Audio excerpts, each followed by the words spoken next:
How many parents do you think go, hey kids, get in the car, we're driving to Georgia, we're gonna see the Granite Museum. Elberton, the granite capital of the world. Established in 1981.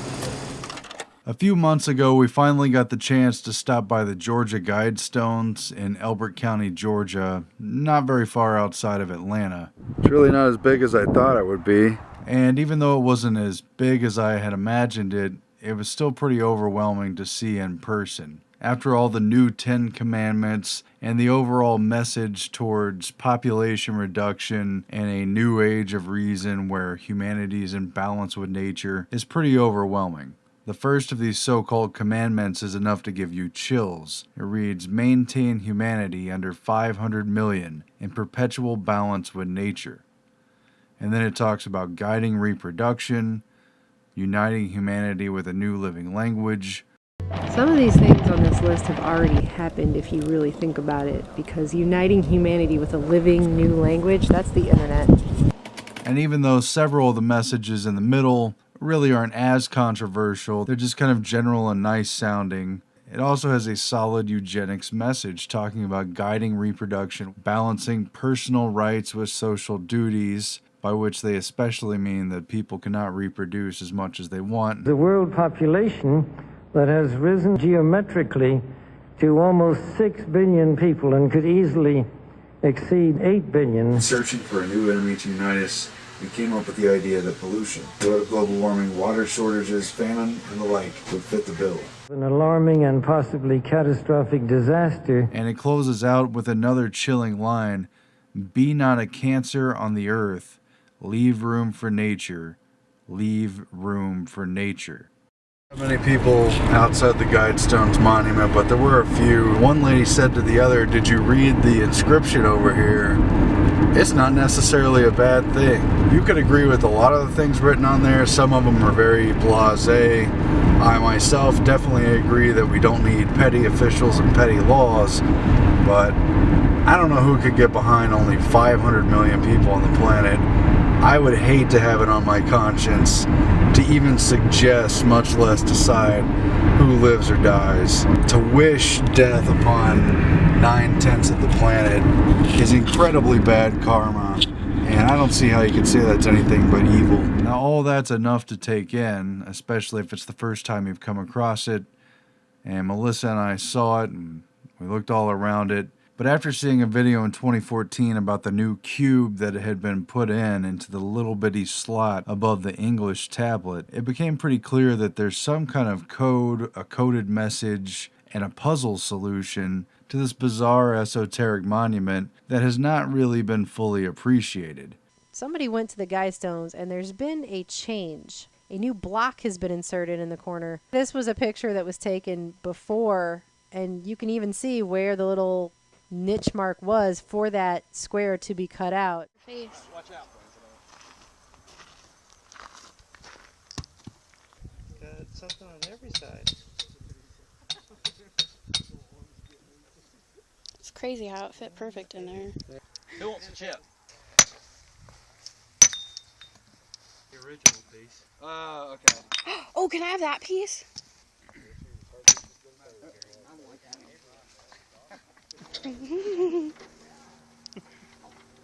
And a lot of people who did see this cube tried to decipher the numbers and came up with dates and stuff. And it's good that they tried to decode it, but none of those dates ended up being of any particular significance. But if you look around at the monument and all the things that are written and the tablet that is next to the stones that supposedly covers up the time capsule, well, you notice that they specifically don't say when the time capsule was buried or when it is to be resurrected and opened. Well, right there could be the question and answer of this unannounced puzzle. One of the conspiracies around this monument is that once the date is filled in, it's going to release a bioweapon. That comes from the fact that it's very obviously a monument complaining about overpopulation. Has anybody seen Contagion? Yeah, that's the answer. Go out and use genetic engineering to create a better virus. Contagious and highly deadly, a respiratory spread pathogen would kill more than 30 million people in less than a year. We've got to stabilize population. On a voluntary basis, everybody in the world's got to pledge to themselves that 1 or 2 children is it. Perhaps, just perhaps, all the numbers and all the data needed to solve the puzzle are in place at this location. After all, there's charts and diagrams explaining the exact overall height, 19 feet 3 inches, the height of the upright stones, 16 foot 4 inches, the width of the stones, 6 foot 6 inches, the dimensions of the capstone, which is 1 foot 7 inches tall, with a width of 9 foot 8 inches, with a width of 6 foot 6 inches, and a length of 9 foot 8 inches, as well as the width of the main upright stones, which is also 6 foot 6 inches, and so forth. On top of that, you have the admitted fact that's pointed out in the tablet that the Georgia Guidestones are in alignment with several celestial features. It has the astronomical features. So the channel through the stone indicates a celestial pole, the horizontal slot indicates the annual travel of the sun, and the sunbeam through the capstone marks noontime throughout the year. It's in alignment with the 18.6-year lunar declination cycle and so forth. And of course, it features 8 languages that have written out the message and 4 ancient languages, which are referred to on the capstone, making for a total of 12 languages. This is interesting here. The author, R.C. Christian, a lot of people have mentioned, and I believe rightly so, that that's a nod to the Rosicrucians, or the Rosy Cross Christian, the Rosencreutz. But also, they put a pseudonym. They don't pay all this money to erect this thing that's perfectly aligned celestially with all this physical data and spell something wrong. If you take all of these letters, the one thing I did see that I thought was kind of interesting, it's an anagram for untarnished conspiracy. What are the odds of that? How strange is that? If this is a puzzle, which it appears to be, by use of the fact that there's a key, then we know that anagrams are part of it, which is a very Masonic thing, because you don't spend all this money and effort to erect this very technically precise and expensive monument just to make an obvious misspelling on it. And since we already have this clue of R.C. Christian, a pseudonym, spelled wrong with an N instead of an M at the end, that can be arranged to spell untarnished conspiracy, it's a pretty big hint that there may be some other anagrams either in the message itself or in the names of the languages used on the stones, and or having to do with the dates and numbers given for the physical data of the size, weight, dimensions of the Georgia Guidestones itself. Somewhere in here there's a puzzle, people. I don't know if I'm smart enough to figure it out, but maybe someone out there is, or maybe with the use of a computer that could run anagram after anagram and number after number in every conceivable permutation. I don't know, but I'm suspicious that it could be the case. The point is, we know anagrams are part of what has to be used to solve this very Masonic puzzle. And some people who only want to see on the surface will say, no, it's not a puzzle, it's not yet another conspiracy buried within a conspiracy. It's simply a mysterious monument with the message it has that has to do with eugenics, world population, and breeding. But I think there's more to it. And interestingly, there have been some vandals and graffiti artists who tried to break open the tablet and reveal the time capsule. They didn't get far enough to find out what, if anything, is there. I thought it was interesting, too, that somebody has actually drawn all over these monuments, and they've written things like, I am the light, we are all free. People aren't accepting this. Yeah, somebody tried to dig this up with a tire jack from their car, basically. But there it is. The Georgia Guidestones. Yeah. But if there is a code, maybe it reveals something about whether or not that's the actual correct location, how far you have to dig, what to expect, or what, if anything, are the significance of the missing dates for placing and opening the time capsule. The whole 2014 affair with this mysterious cube is just as interesting. Outwardly, an explanation came forward that it was just a couple being married and they put their initials on it and the date of their marriage, and that's all it was, and they weren't authorized to do so, and they shouldn't have, and then it was removed and destroyed. But at the same time, it's very convenient that in this precisely constructed monument, where there was no room to make mistakes, you keep seeing these conspicuous misspellings of the word pseudonym, a notch in the top of the pillar where there's no notch in the other pillars. What's the purpose of it? Is there meant to be a cube placed in this notch which contains the solution to the puzzle which is inherent in this site, a puzzle which seemingly would have to do with the dates of the time capsule and maybe something about an important date in the future? The only way it really makes sense is as a possible solution to the mystery of these stones. Some kind of puzzle that has both a numeric and an alphabetic solution to it. It brings to mind another interesting mystery which still hasn't been solved, which is openly a cipher. It's a sculpture called Cryptos that was placed at the headquarters of the CIA in Langley, Virginia, and created by the artist Jim Sanborn, unveiled back on November 3rd, 1990. So the Georgia Guidestones is not admittedly a cipher or a puzzle to crack the code on, but this one is. And it's taken crypto analysts within the CIA and the NSA, as well as private individuals, decades just to decipher part of it.